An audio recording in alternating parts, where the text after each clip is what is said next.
My name is Heather, and I'm 31 years old. At my father's retirement party, he stood at the podium, thanked 70 people by name, his secretary, the mailman, even the caterer, and when someone asked, "What about Heather?" he laughed into the microphone and said, "She's not worth mentioning." 70 colleagues watched. My mother looked at her lap. My brother drank his water. And something I'd held inside for 3 years, quietly, patiently, felt like a document waiting to be filed, clicked into place. I stood up, walked to the podium, and set down a folder. His boss opened it before he could. What she read changed everything. For him, for my brother, and for a bridge that 10,000 people cross every day. Before I go on, please take a moment to like and subscribe. But only if you genuinely connect with this story. Drop your location and local time in the comments. I love knowing where you're listening from. Now, let me take you back to the beginning, to a small town called Carver, and a little girl who kept taping certificates to a refrigerator that never wanted them. I grew up in Carver County, the kind of place where everyone knows your last name before they know your first. And in Carver, the name Anderson meant one thing. My father, Gerald, Director of Public Works, 35 years on the job. The man who approved every road, every drainage ditch, every sidewalk in town. He was important. Everyone told me so. My brother Kyle, 3 years older, was the proof. Dad brought Kyle to construction sites before he could tie his shoes. Introduced him at every county barbecue the same way. "This is my son. He'll carry on the family name." Kyle would beam, Dad would squeeze his shoulder, and I'd stand 2 steps behind, holding my own plate, waiting for my turn. My turn never came. I was good at math, loved physics, brought home honor roll certificates every semester like clockwork. I'd tape them to the refrigerator next to Kyle's football photos, his fishing trips with Dad, his first place ribbon from the county fair. By morning, my certificate would be gone. Not moved, gone. I asked my mother once. She said it must have fallen. It didn't fall. When I told my father I wanted to be an engineer, he didn't look up from the TV. When I showed him my geometry test, perfect score, he asked Kyle if practice went okay. One Thanksgiving, I was maybe 14, and I brought my science fair trophy to the table, set it right next to the turkey. Dad picked it up, read the inscription, and put it in the cabinet under the sink, where we kept the cleaning supplies. "Nobody cares about a piece of paper, Heather," he said. "Your brother actually does things." But I didn't give up. I thought if I tried hard enough, one day he'd finally see me. I was wrong, but wrong in a way I never could have imagined. Senior year, and I got accepted into state with a full ride, civil engineering. The letter came on a Tuesday. I remember because I stood in the kitchen holding it for 20 minutes, rehearsing how I'd tell Dad. He wasn't home. He was at Kyle's community football game. Not a tournament, not playoffs, just a Saturday league scrimmage that happened to fall on the same evening as my high school graduation ceremony. Kyle had a game that day. My mother called from the bleachers, voice low so Dad wouldn't hear. "Ma, you know how your father is," she whispered. I'd heard that sentence 100 times. It was her version of an apology, soft enough to say, empty enough to mean nothing. Dad paid for Kyle's college, private school, business administration. Kyle moved into a dorm with a mini fridge and a flat screen. I moved into a shared apartment off campus with 2 roommates and a hot plate. Scholarship covered tuition. Everything else, books, food, gas, came from the diner where I waited tables 4 nights a week. Nobody in my family mentioned my major. Not once. Not when I made the dean's list. Not when I got the undergraduate research grant. Not when I was named top of my class in structural analysis. But they mentioned Kyle's promotion. Every Thanksgiving, every Christmas, every phone call. The Thanksgiving I graduated, 22 years old, magna cum laude, bachelor's in civil engineering. Dad carved the turkey and said, "Oh, an engineer? What, you gonna build bridges?" Then he laughed. Kyle laughed too. I smiled and passed the gravy. Funny thing is, he was right. I would build bridges. Or more precisely, I'd fix the one he nearly destroyed. After graduation, I moved to Ridgemont, 45 minutes east of Carver, far enough to breathe. I landed a junior position at Marsh and Callaway Engineering. Small firm, serious work. Bridges, overpasses, municipal infrastructure. My boss, Elaine Marsh, founding partner, 55, the kind of woman who could read a load calculation the way most people read a menu, saw something in me early. She mentored me, pushed me, made me present at client meetings when I wanted to hide behind spreadsheets. I passed my PE exam at 27. Professional engineer. In my field, that's the license that says you're trusted to stamp drawings that keep people alive. Bridges, hospitals, schools. Your signature means, if this fails, wow, it's on you. I was one of the youngest PEs in the firm's history. I called home to share the news. Dad picked up. I passed my PE, I said. Silence. Then, Kyle just got promoted. Kyle had been hired at Dad's department, project coordinator at the county public works office. No engineering degree required. Dad pulled strings. Everyone in Carver knew it. Nobody said it. I hung up the phone and sat in my car for 15 minutes, and for the first time, yes, I let myself think the thought I'd been dodging my whole life. It wasn't that I hadn't done enough. It was that he never wanted me to do anything at all. That same week, Elaine gave me a piece of advice I didn't fully understand yet. She said, "Keep a copy of everything you sign. Everything. Every drawing, every email, every revision. That's not paranoia. That's professionalism." I listened. I filed. I saved. I didn't know that 2 years later, that habit would change everything. 3 years before the retirement party, Carver County broke ground on the Millbrook Bridge. If you're not from around here, you need to understand what that bridge meant. Millbrook Road was the main artery connecting the north side of the county, two schools, the regional hospital, a senior living facility, to the highway. The old bridge was 60 years old, weight restricted, and groaning every time a school bus crossed it. Replacing it wasn't optional, it was survival. For Dad, but it was more than infrastructure. It was legacy, the biggest project of his 35-year career. He managed the timeline, the budget, the contractors. His name was on every press release. The county newsletter ran a photo of him in a hard hat, standing on the riverbank, arms crossed, grinning like a man who'd just been handed a trophy. Then the inspectors found the problem. The original structural design, done by Dad's in-house team, had a critical flaw in the load-bearing pylons. And under projected traffic weight plus seasonal flooding stress, the pylons would degrade within 5 years, maybe less. The engineering term is progressive failure. The everyday term is the bridge could collapse. Dad panicked. Not publicly. Gerald Anderson didn't panic publicly. But behind closed doors, I later learned, he paced his office for 3 days straight. If word got out that his signature project had a fatal design flaw before construction was even finished, his reputation was done. 35 years, erased. Margaret Holt, the county administrator, Dad's boss, ordered an outside consultant. Independent structural review, non-negotiable. "I don't need outsiders telling me how to do my job," Dad told his team. But Margaret Holt wasn't asking, and the outside firm the county hired was mine. Elaine called me into her office on a Wednesday. She had the contract spread out on her desk. County seal, scope of work, deadline. A structural review and redesign of the Millbrook Bridge load-bearing system. "You're my best on bridge structures," she said. "This one's yours." My stomach dropped. "That's my father's project." Elaine took off her reading glasses, looked at me the way she always did when she was about to say something I didn't want to hear. "Your job is the bridge, not your father's ego." She was right. I took the assignment. 2 weeks in, I realized the problem was worse than the initial report suggested. It wasn't just the pylons. The entire beam linkage system was underspecified. Wrong steel grade, insufficient cross-bracing, load paths that would funnel stress into exactly the wrong joints. If they'd built it as designed, that bridge would have been a countdown. I redesigned the entire load transfer system. 6 weeks, 14-hour days. I ran simulations until my eyes burned. Hell, I checked and rechecked every calculation until the numbers sang. The fix worked. The bridge would hold. When Dad found out his daughter was the consulting engineer, that I was the one who'd found his team's mistakes and rewritten their design, he didn't thank me.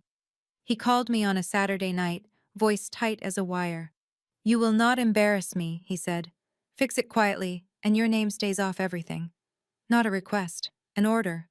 At the same tone he'd used my whole life. The tone that said, "Sit down, be quiet, disappear." I fixed it, and I stayed quiet. That was my first mistake. The Millbrook Bridge opened on a bright October morning. The ribbon-cutting photos made the front page of the Carver County Gazette. Dad stood center frame, shaking hands with Margaret Holt, beaming. Behind him, the bridge gleamed, concrete and steel, clean lines stretching over the river. My design, his photo. Within a week, Dad erased me. Thus not figuratively, literally. He sent emails to the project office. Remove all references to external consultants from the Millbrook file. The official report credited the redesign to collaborative in-house engineering. My firm's name vanished. My PE stamp? Nowhere. But the worst part wasn't the erasure. The worst part was what he put in its place. Kyle signed the final engineering drawing submitted to the state. Kyle Anderson, supervising engineer. His signature, his printed name, right there on the PE certification line. Kyle, who had a business degree. Kyle, who couldn't tell a shear diagram from a shopping list. Kyle, who didn't hold a PE license because he'd never taken the exam, because he wasn't an engineer.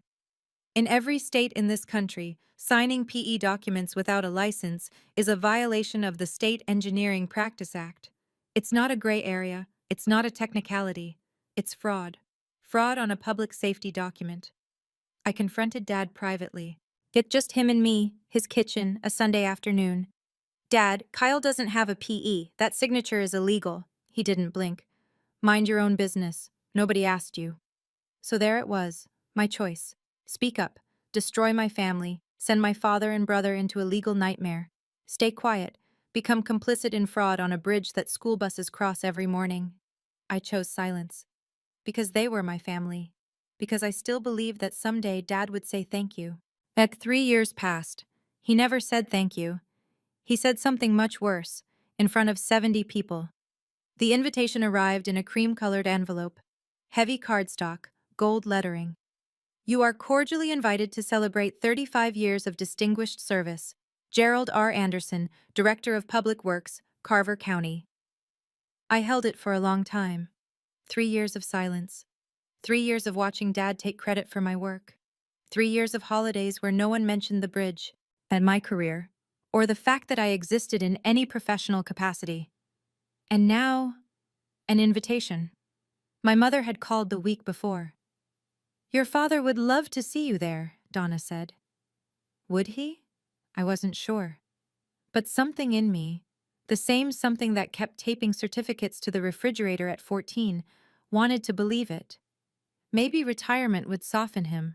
Maybe without the job, without the title, without the need to perform, he'd just be a father. My father. I drove 4 hours. Bought a new blazer. Charcoal, professional, the kind of thing you wear when you want to be taken seriously. I wrote a card by hand. Congratulations, Dad. 35 years is something to be proud of. Heather. I meant every word. On the passenger seat inside my work bag sat a manila folder. I didn't bring it as a weapon. I brought it the way you bring an umbrella when the forecast says 20% chance of rain, hoping you won't need it, knowing you might. 3 years of documents. Good drawings, emails, the state board letter, all originals, all verified, all sitting in that folder since the day Dad told me to mind my own business. I merged onto the highway toward Carver and told myself, tonight will be different. The folder stayed in the bag. I didn't know yet that by the end of the night, it wouldn't. The Carver County Community Hall looked like it was hosting a wedding. White tablecloths, centerpieces with little American flags and miniature hard hats. A cute touch. Someone's idea of a joke. A banner stretched across the back wall. 35 years of service, Gerald Anderson. Below it, a projector screen cycled through a slideshow of Dad's career. I stood in the doorway and watched the photos scroll. Dad shaking hands with the governor. Dad at a groundbreaking. Dad and Kyle at a county picnic, matching polo shirts, arms around each other. Dad and Kyle at the Millbrook site. Dad and Kyle at Christmas. 40 photos. I counted. Not one included me. There was a family photo. I remembered the day it was taken, Kyle's 16th birthday. I'd been standing on Dad's left side, but the version on the screen was cropped. I was gone.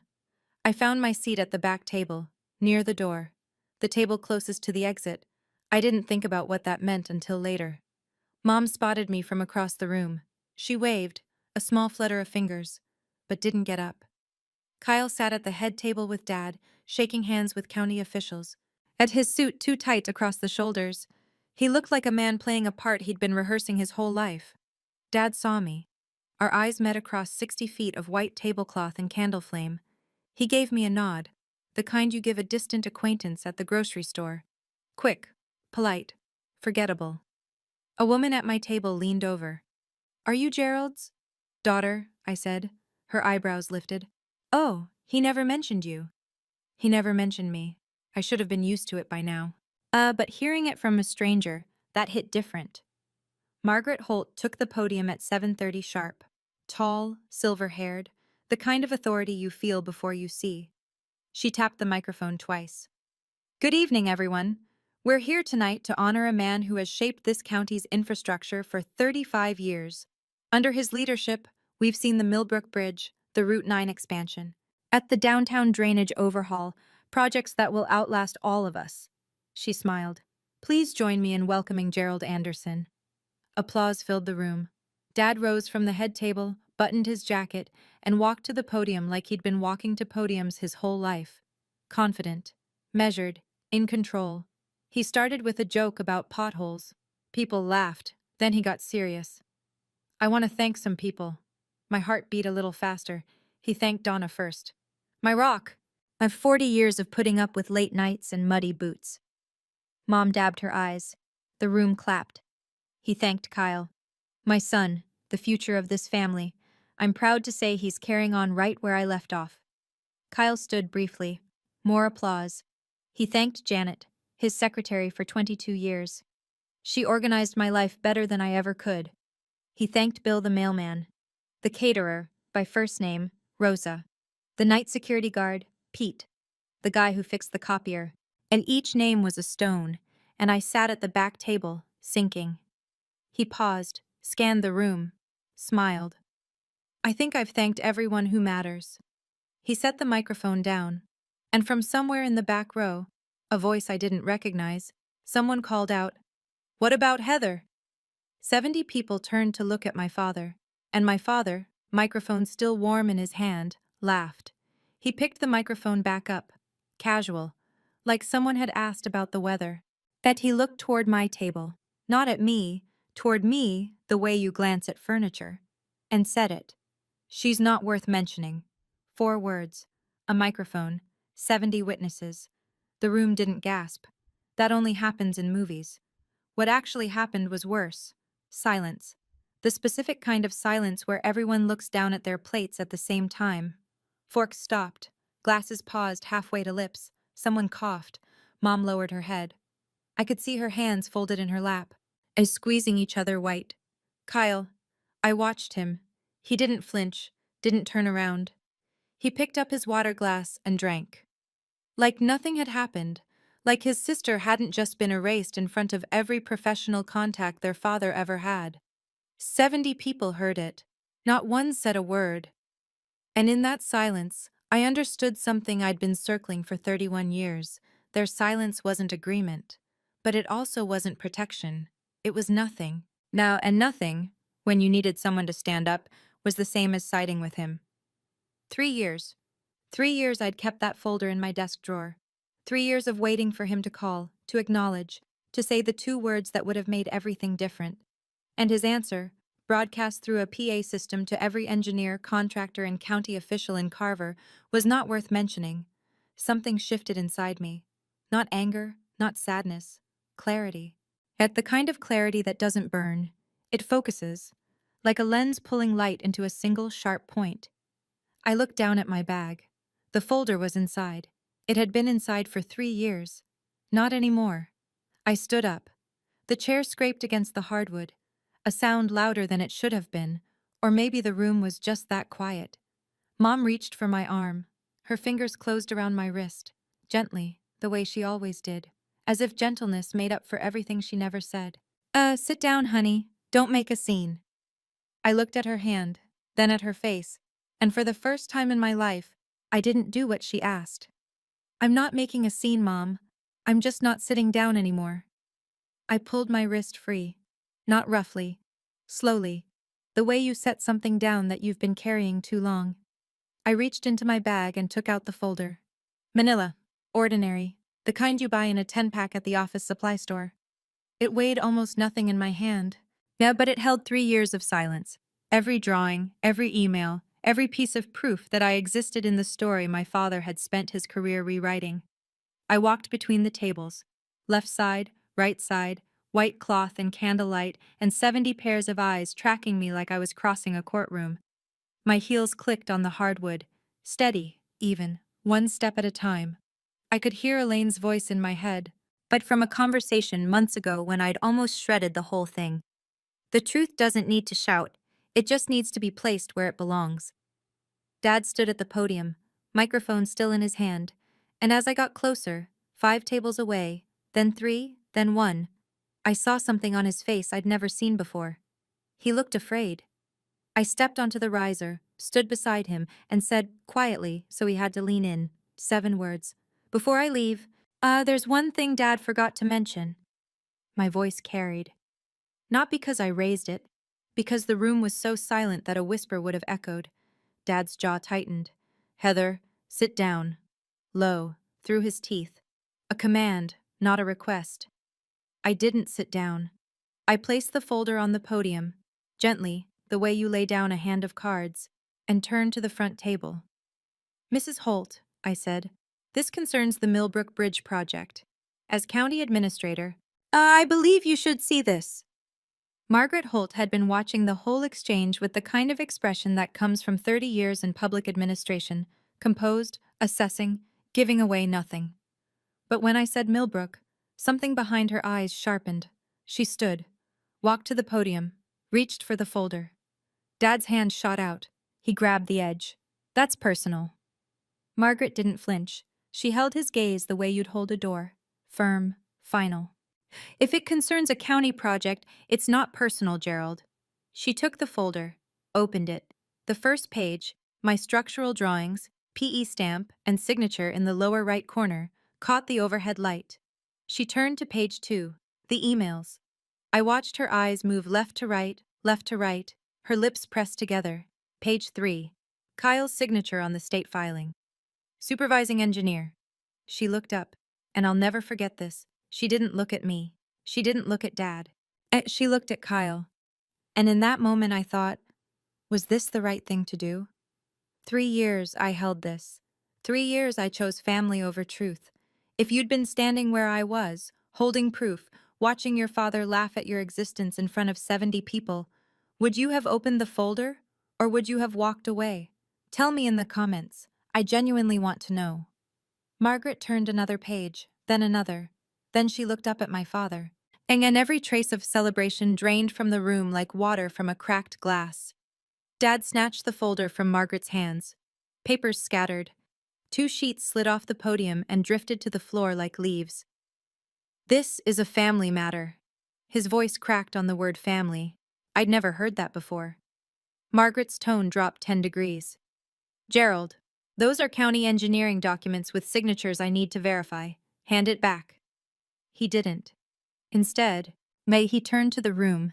70 faces, some stunned, some confused, most very still, and did what Gerald Anderson had always done best.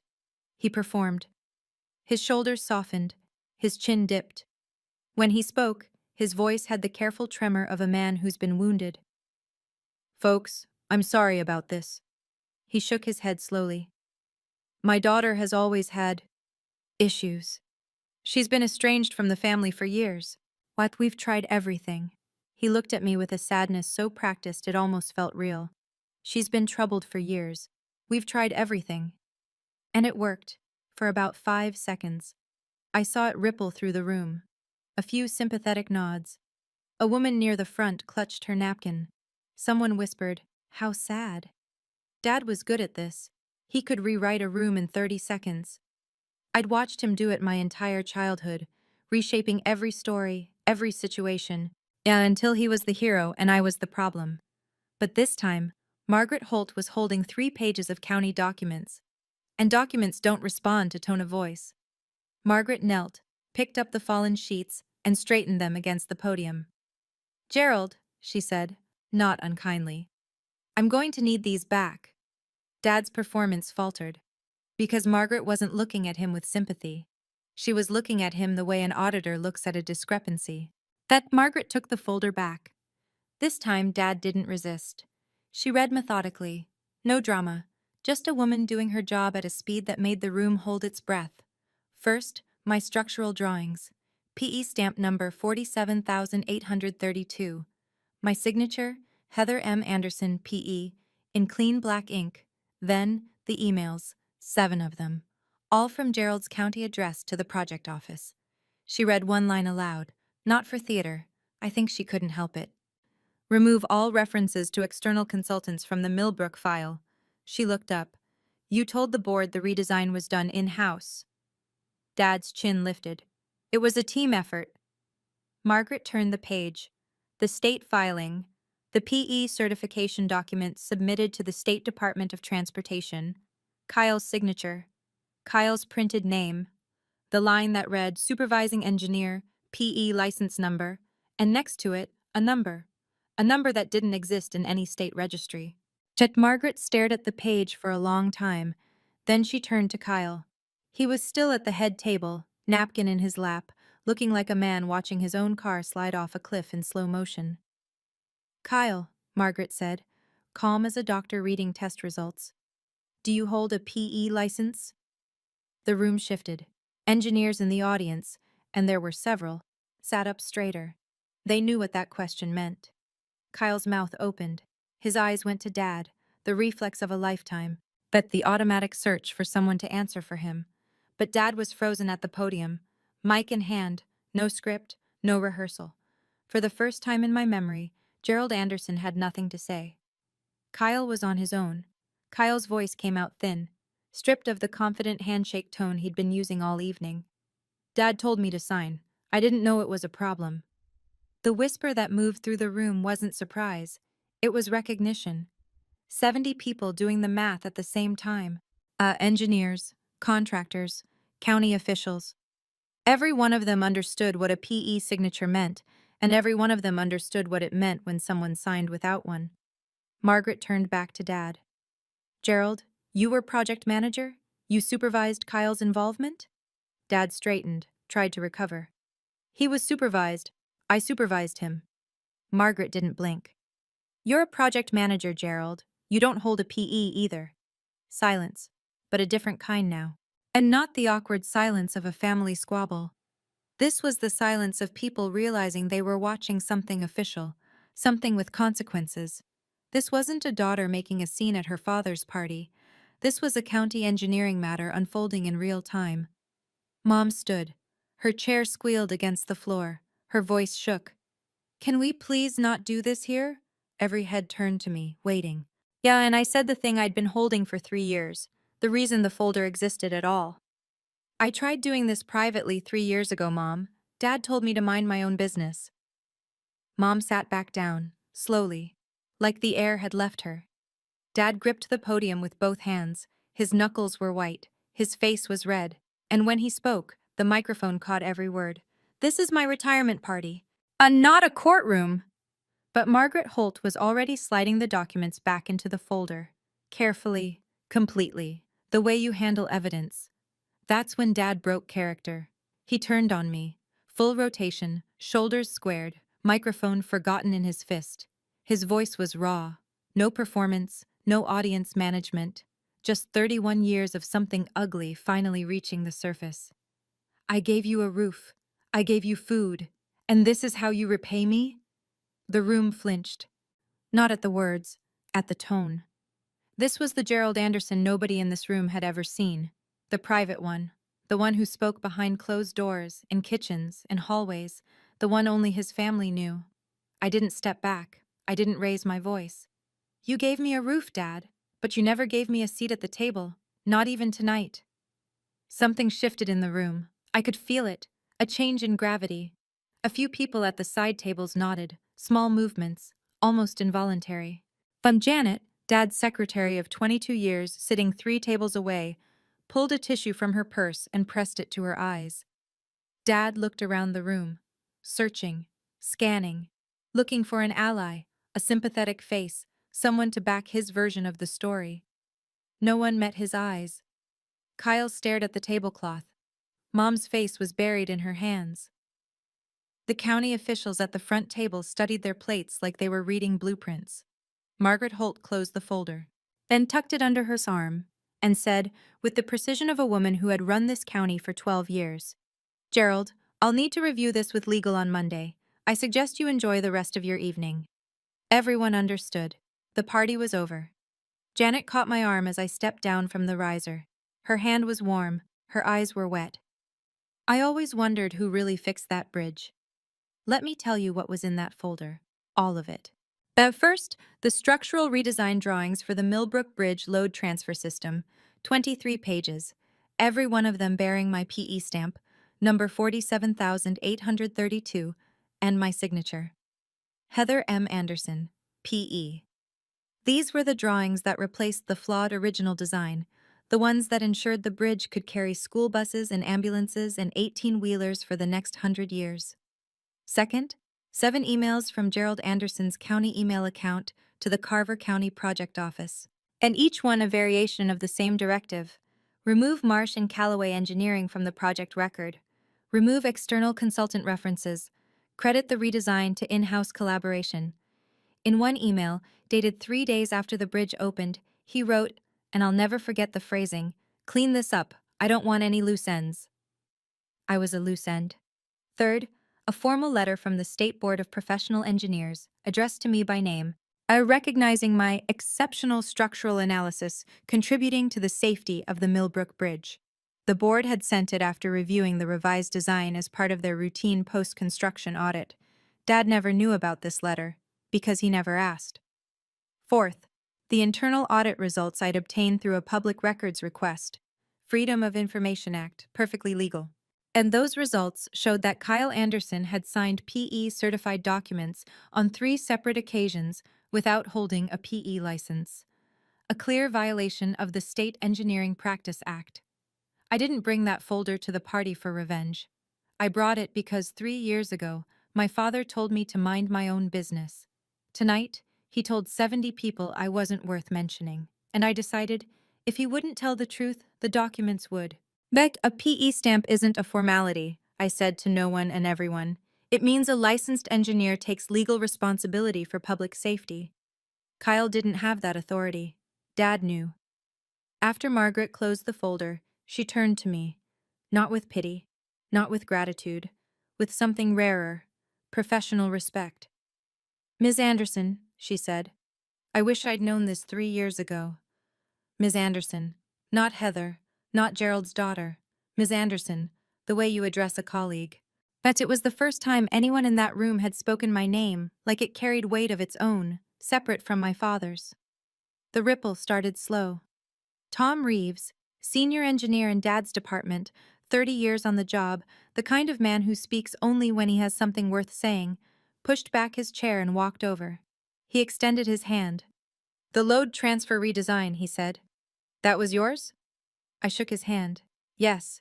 He held it an extra second. That was brilliant work." Behind him, 2 more engineers stood.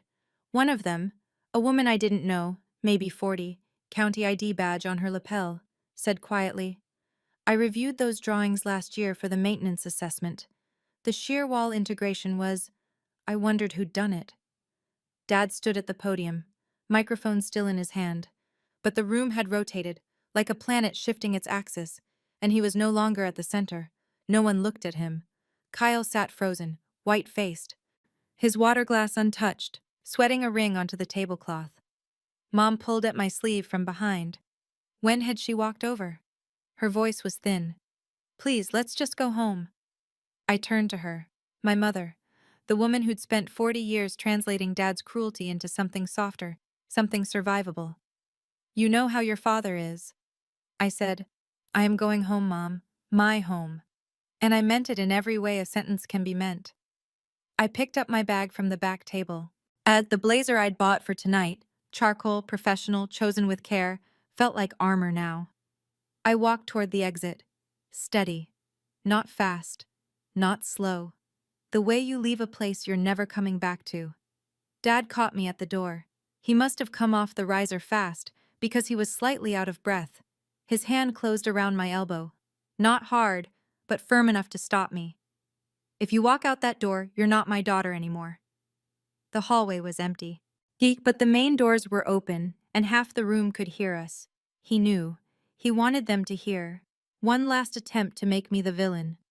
I turned to face him. My father, 63 years old, 35 years of public service, a career built on the careful management of what people believed about him. I looked at his hand on my arm, then at his eyes. Dad, I said, I've been not your daughter my whole life. Tonight's the first time you said it out loud. His hand dropped. And I don't know what I expected, a retort, a denial, an explosion. But what I got was nothing. Gerald Anderson, the man who always had a speech, a redirect, a reframe, stood in the doorway of the Carver County Community Hall with nothing left to say. I walked out. I didn't slam the door. I didn't look back. The night air was cool. October. Crickets. The parking lot half full, fluorescent lights buzzing overhead. My phone vibrated before I reached my car. Down a text from a number I didn't recognize. Margaret Holt. Can we meet Monday? There are things I need to discuss with you, professionally. I got in my car, turned the key, and drove. The highway was empty.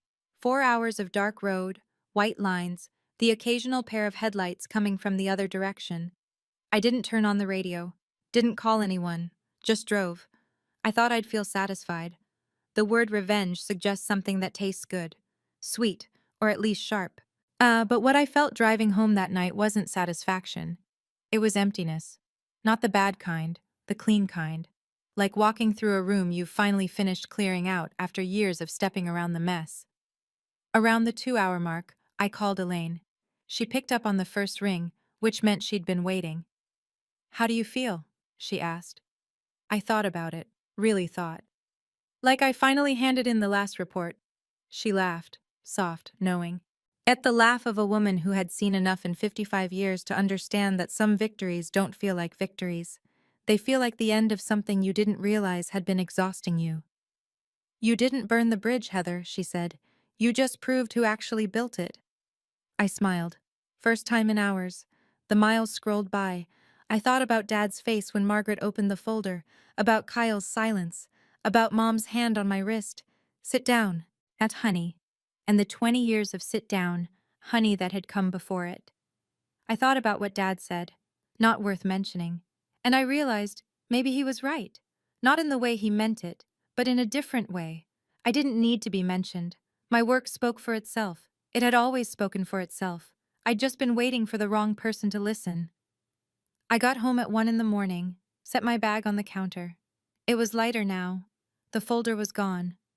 Monday morning, 9 o'clock. At Margaret Holt's office on the 3rd floor of the Carver County Administrative Building. She had the folder open on her desk. Next to it, a legal pad with 2 pages of notes already filled in her sharp handwriting. A cup of coffee sat untouched, which told me this meeting had started before I arrived. Sit down, Ms. Anderson. I sat. Margaret didn't waste time. The state board letter? This is authentic? You can call them directly. My license number is on record. She made a note. Then looked up. Not as a boss, not as an investigator, as a person. Why didn't you come forward earlier? The honest answer was the only answer I had. He's my father. I thought he'd eventually do the right thing. Margaret nodded, slowly, the kind of nod that says I understand more than you think. I've referred the file to the county attorney's office, she said. They'll review the PE signature issue and the email directives. I've also requested a comprehensive audit of all engineering filings from the past 10 years under Gerald's department. 10 years. Every project Dad had touched. Kyle, she continued, has been placed on administrative leave pending the investigation. He was notified this morning. I felt something tighten in my chest. Not guilt. Not exactly. More like the weight of knowing that a thing you set in motion has its own momentum now. You can start an avalanche. You can't steer it. So Margaret called the state board that afternoon. They confirmed my PE status, confirmed the recognition letter, and opened a preliminary inquiry into Kyle's unlicensed signatures. A formal investigation would follow. The wheels were turning, and they didn't need me to push them anymore. 3 things happened in the 2 weeks after the party. First, the county canceled Gerald's formal recognition ceremony, the one scheduled for next month. And with the plaque and the framed resolution and the photo with the county board, Margaret's office released a one-line statement. The ceremony has been postponed pending an internal review. In a town like Carver, that sentence was a grenade. Second, the bronze plaque at the Millbrook Bridge, the one that read, "Dedicated to Gerald R. Anderson, Director of Public Works," was removed for updating. Everyone in town drove past that empty space on the bridge rail and knew exactly what it meant. And third, the county board scheduled a public hearing on engineering document procedures, open to the public. Agenda Item 1, PE certification compliance in county infrastructure projects. Dad was retired. He couldn't be fired. But the thing he valued more than any paycheck, his legacy, his name, the story of Gerald Anderson that the whole county had accepted as truth for 35 years, was being rewritten in real time. He called me on a Wednesday night. I almost didn't answer. You destroyed this family." His voice was flat. No performance, no audience, just him. "No, Dad. You built a family where only one child counted. I just stopped pretending I was okay with it." He hung up. Mom called an hour later. "Your father can't sleep, he's devastated." I closed my eyes. "I couldn't sleep for 3 years, Mom. Did anyone call to ask about me?" Silence. The long kind. The kind where you can hear someone realizing that the answer is no, and that no is enough. She said, "I'll talk to you later, honey." She didn't call back for a month. Kyle called on a Saturday, late afternoon. The sun was going down outside my apartment window, and I was doing what I always did on Saturdays, reviewing drawings, drinking cold coffee, pretending the silence didn't bother me. His name on the screen made me pause. Kyle and I hadn't spoken directly, without Dad as moderator, in years. "Hey." His voice was smaller than I remembered. The conference room confidence was gone. "Oh, hey." Long pause. I could hear him breathing. "Did you have to do it in front of everyone?" I set my coffee down. "You watched him say I wasn't worth mentioning, in front of everyone." Another silence. I let it sit. I'd spent my whole life filling silences for other people, smoothing, accommodating, making it easier for everyone but myself. Not anymore. "I didn't know the PE thing was that serious," he finally said. "I know." That was it. I didn't accuse him, didn't lecture. I just confirmed what we both understood. Kyle hadn't known, because Dad had never told him, because Dad needed Kyle to sign without asking questions. "Kyle, hire your own attorney. Not Dad's, yours." "Why?" "Because Dad's attorney is going to protect Dad. You need someone who protects you." More silence. Then very quietly, "I'm sorry I never stood up for you." I looked out the window. The streetlight had come on. "I know that too." After we hung up, I sat there for a long time thinking. If Dad had treated us equally, if Kyle had never been handed a role he wasn't qualified for, if I'd never been erased from the record, would any of this have happened? I don't think so. Dad didn't just harm me, he harmed Kyle too, just in a different way. Do you think Kyle deserves consequences? Or is he another casualty of Gerald's control? I'd love to hear your thoughts in the comments.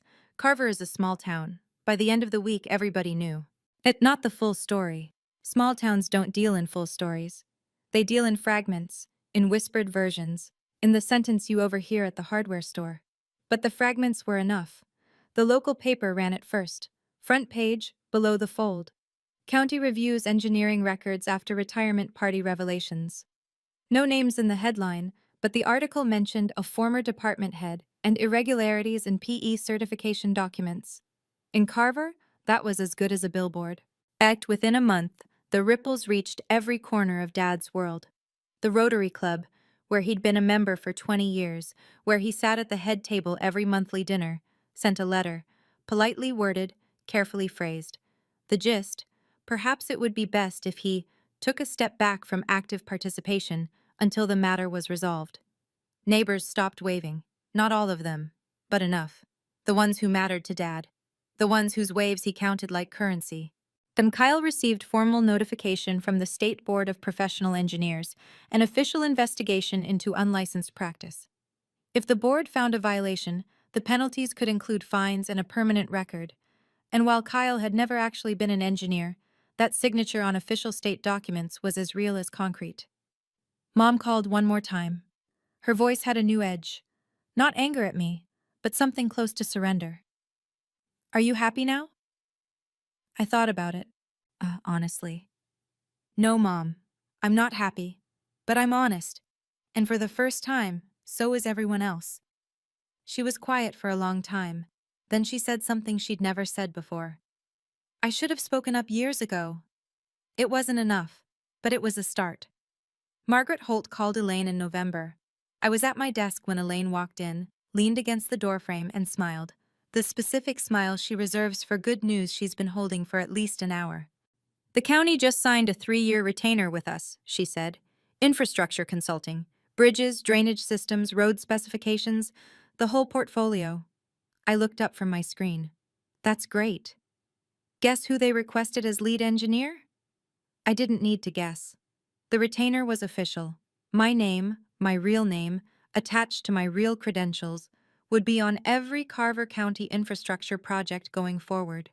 Not hidden, not erased, not credited to someone else.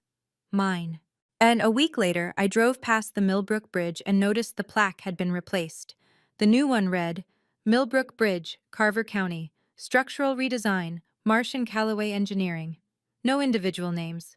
But in my industry, the firm credit was enough. Anyone who looked it up would find the project file. And in the project file, they'd find me. Tom Reeves, the senior engineer from Dad's department, sent me an email that evening. No subject line, just one paragraph. Ms. Anderson. I reviewed your Millbrook redesign in detail during the audit last week. The shear wall integration, the load path redistribution, the pylon reinforcement sequence. It's some of the best structural work I've seen in 30 years. The county is lucky to have you on retainer. Tom.